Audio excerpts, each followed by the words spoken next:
All right, let's dive into one of history's most epic stories, India's long, complicated, and incredible journey to freedom. It's a story that starts with something as simple as trade, but well, it quickly spirals into conquest, and that, in turn, sparks the awakening of an entire subcontinent. Way before the British Empire was even a thing in India, a ruler in Bengal named Alivardi Khan absolutely nailed his description of the Europeans showing up on his shores. He compared them to honeybees. And that simple but brilliant analogy really sets the stage for everything that follows. It brings up the one big question: what happens when you disturb the beehive? So, let's set the scene. For centuries, India was this global hub of commerce, a magnet for merchants from all over the world. But this new wave of Europeans, these so-called honeybees, well, they were playing a very different game. It started with the Portuguese way back in 1498, and then you see a whole parade of European powers showing up.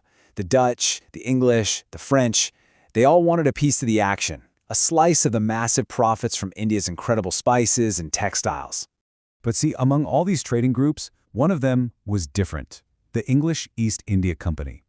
This wasn't just a business. Think about it, this was a corporation with its own private army, its own ambitions to hold territory, and it had a royal charter giving it some frankly terrifying powers. It wasn't just here to trade, it was on a path to becoming the master of the subcontinent. So how on earth does a company do that? Well, it came down to two key battles. First, you have the Battle of Plassey in 1777. Here, Robert Clive used a whole lot of bribery and trickery to win against the Nawab of Bengal. Then, just 7 years later, the Battle of Buxar was a straight-up military victory that basically sealed the deal, giving the company control over northern India. And just like that, the transformation was complete. The traders were now the rulers. And once they had political power, things took a really dark turn. This wasn't just random looting. This was a calculated, systematic draining of a country's wealth that would leave India impoverished for generations to come. As Indian thinkers started to piece together what was happening to their economy, they gave it a name: the drain of wealth theory.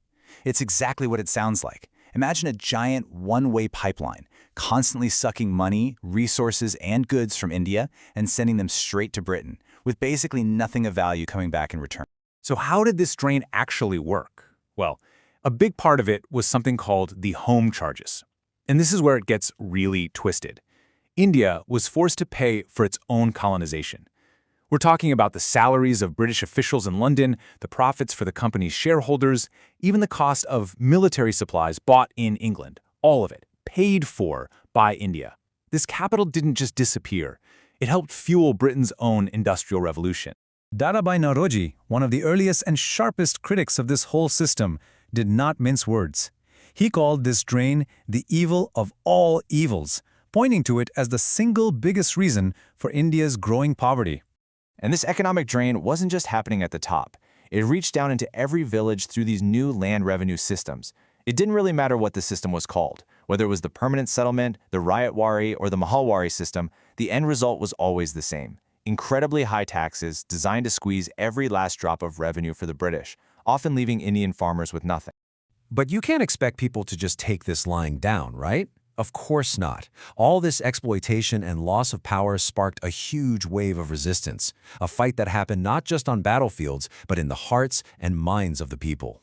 And look, long before the famous revolt of 1857 that everyone learns about, the subcontinent was already on fire with rebellion. You had mutinies by Indian soldiers within the company's own army, and you had these fierce tribal uprisings like the Santhal Revolt.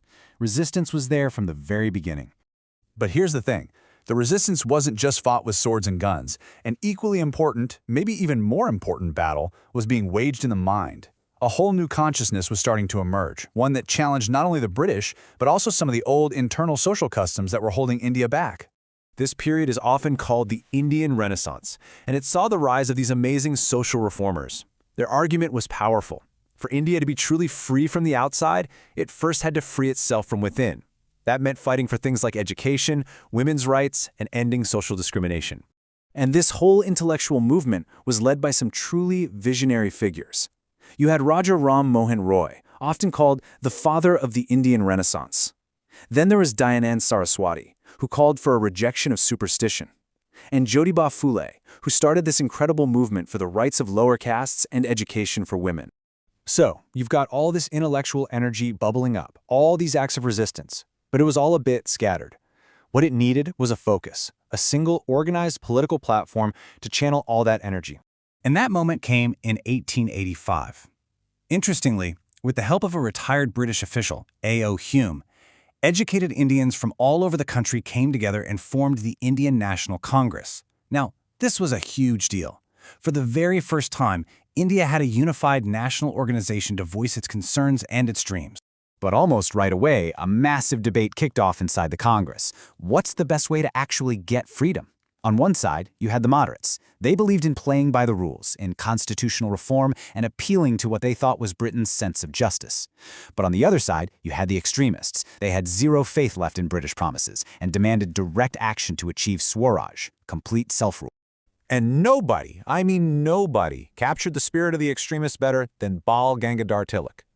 His thundering declaration, "Swaraj is my birthright and I shall have it," it was like an electric shock to the system.